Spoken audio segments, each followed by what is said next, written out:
पारदर्शी इंसान को सामान्य जीवन जीने में सक्षम बनाने के लिए उन्होंने उसके चेहरे पर तरल रबर डाला, फैलाया और पंखे से सुखाया। फिर उन्होंने उसके मुंह पर एक छेद किया, आंखों के हिस्से में 2 छेद निकाले और एक अजीब सा इंसानी चेहरा वाला मास्क तैयार हो गया। जब उसे एक काला चश्मा भी पहना दिया गया तो भले ही वह थोड़ा भद्दा लग रहा था, लेकिन कम से कम अब वह इंसान जैसा दिखने लगा। इसके बाद केविन घर लौट आया और खिड़की से अपनी आकर्षक महिला पड़ोसी को देखा। लंबे समय से दबा हुआ उसकी इच्छाओं का ज्वार सुपर पावर मिलने के बाद पूरी तरह फूट पड़ा। जब महिला पड़ोसी नहा रही थी, केविन ने चुपके से दरवाजे की घंटी बजाई। सामने वाली ने सतर्कता से झरोखे से देखा, लेकिन जब कोई नहीं दिखा तो वह जाने लगी। केविन ने हार नहीं मानी और लगातार 3 बार घंटी बजाई, जिससे पड़ोसी पूरी तरह गुस्सा हो गई। जैसे ही दरवाजा खुला, केविन फुर्ती से अंदर घुस गया। आगे का दृश्य सांस रोक देने वाला था। महिला पड़ोसी को एक अदृश्य शक्ति ने जमीन पर गिरा दिया और लंबी 5 सेकंड के बाद बस डर से भरी सिसकियों की आवाज रह गई। इसी समय केविन ने खिड़की से देखा कि उसकी सहकर्मी लिंडा उसे ढूंढने आई है। असल में जब लैब को उसकी गुमशुदगी का पता चला तो तुरंत उसकी तलाश शुरू कर दी गई थी। लिंडा को उसके घर में सिर्फ फेंका हुआ रबर का सूट मिला। उसी रात एक और भयानक घटना घटी। गहरी नींद में सो रही लिंडा ने अचानक महसूस किया कि उसकी रजाई चुपचाप हटाई जा रही है। पहले उसकी खूबसूरत टांगें दिखीं, फिर उसके सीने के बटन खुले, यहाँ तक कि उसकी अंडरवियर भी धीरे धीरे उतार दी गई। जब वह घबरा कर जागी तो कमरे में कोई नहीं था। स्थिति की गंभीरता को समझते हुए लिंडा रातों रात प्रयोगशाला लौट आई। निगरानी फुटेज में दिखा कि बिस्तर पर आराम कर रहे केविन ने पहले ही निगरानी उपकरण बदल दिए थे।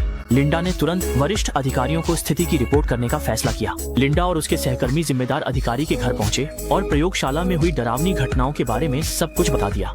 लिंडा के जाने के बाद अधिकारी ने तुरंत फोन उठाकर सेना से संपर्क करने की कोशिश की, लेकिन पाया कि फोन में सिग्नल नहीं था।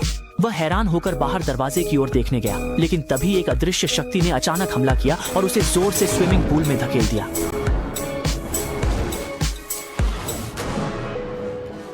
पानी की सतह जल्दी ही फिर से शांत हो गई, मानो कुछ हुआ ही न हो। अगले दिन बुरी खबर आई। जिम्मेदार अधिकारी की आकस्मिक डूबने से मौत की खबर सुनकर लिंडा के रोंगटे खड़े हो गए और वह तुरंत सेना से मदद लेने की कोशिश करने लगी। जब उसने मदद के लिए फोन करने की कोशिश की तो पाया कि सभी संचार साधन काट दिए गए हैं।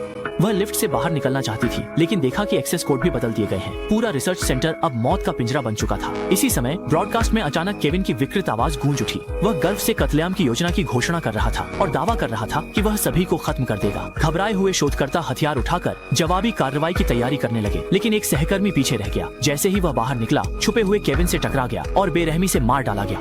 इसके बाद अजीब हुआ। कुछ लोग जैसे पहले से तय करके आए हों, एक एक करके अकेले पड़े डसते गए और केविन ने 5 लोगों को मार डाला। वहीं लिंडा का बॉयफ्रेंड घायल हो गया और दोनों को एक साथ फ्रीजर रूम में बंद कर दिया गया। जिंदगी और मौत के इस मोड़ पर लिंडा ने सूझबूझ दिखाई और लैब के उपकरणों से एक इलेक्ट्रोमैग्नेट बना लिया, जिससे वह आपातकालीन दरवाजा खोलने में कामयाब रही। वह फ्लेम थ्रोवर लेकर केविन का पीछा करने लगी, आग से हमला किया और फायर स्प्रिंकलर सिस्टम का इस्तेमाल कर इस अदृश्य राक्षस को सबके सामने ला दिया। लेकिन अफसोस, वह जीत नहीं पाई और केविन के एक घूंसे में ढेर हो गई। ठीक उसी वक्त जब लिंडा की जान